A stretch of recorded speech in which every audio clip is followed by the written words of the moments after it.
Chapter 5, Tennis and the Immortal Soul. You get into the morning train with your newspaper, and you calmly and majestically give yourself up to your newspaper. You do not hurry. You know you have at least half an hour of security in front of you.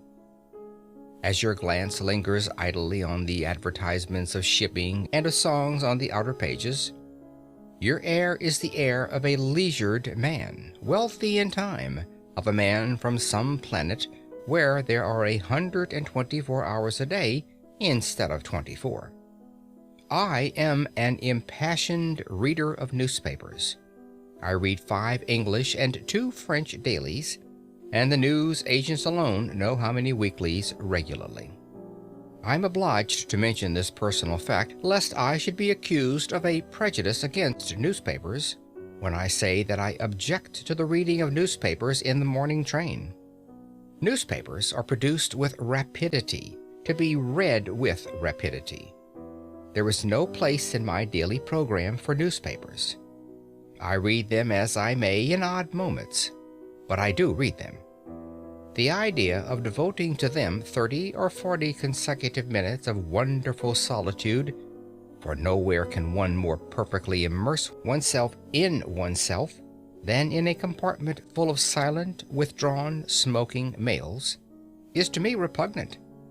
I cannot possibly allow you to scatter priceless pearls of time with such oriental lavishness.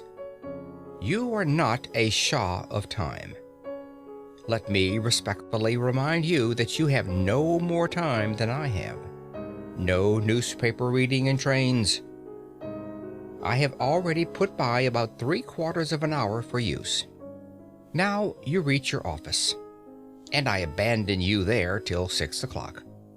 I am aware that you have nominally an hour, often in reality an hour and a half, in the midst of the day, less than half of which time is given to eating, but I will leave you all that to spend as you choose. You may read your newspapers then. I meet you again as you emerge from your office. You are pale and tired. At any rate, your wife says you are pale, and you give her to understand that you are tired. During the journey home, you have been gradually working up the tired feeling. The tired feeling hangs heavy over the mighty suburbs of London like a virtuous and melancholy cloud, particularly in winter. You don't eat immediately on your arrival home, but in about an hour or so you feel as if you could sit up and take a little nourishment. And you do. Then you smoke, seriously. You see friends. You potter. You play cards. You flirt with a book. You note that old age is creeping on. You take a stroll. You caress the piano. By Jove, 11:15. You then devote quite 40 minutes to thinking about going to bed. And it is conceivable that you are acquainted with a genuinely good whiskey. At last you go to bed, exhausted by the day's work. 6 hours, probably more, have gone since you left the office. Gone like a dream, gone like magic. Unaccountably gone. That is a fair sample case. But you say, it's all very well for you to talk. A man is tired. A man must see his friends. He can't always be on the stretch. Just so. But when you arrange to go to the theater, especially with a pretty woman, what happens? You rush to the suburbs. You spare no toil to make yourself glorious in fine raiment. You rush back to town in another train. You keep yourself on the stretch for 4 hours, if not 5. You take her home. You take yourself home.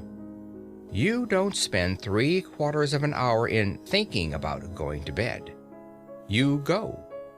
Friends and fatigue have equally been forgotten, and the evening has seemed so exquisitely long, or perhaps too short.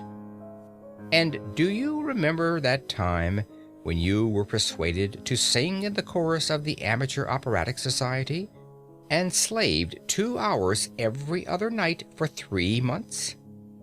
Can you deny that when you have something definite to look forward to at evening tide, something that is to employ all your energy, the thought of that something gives a glow and a more intense vitality to the whole day?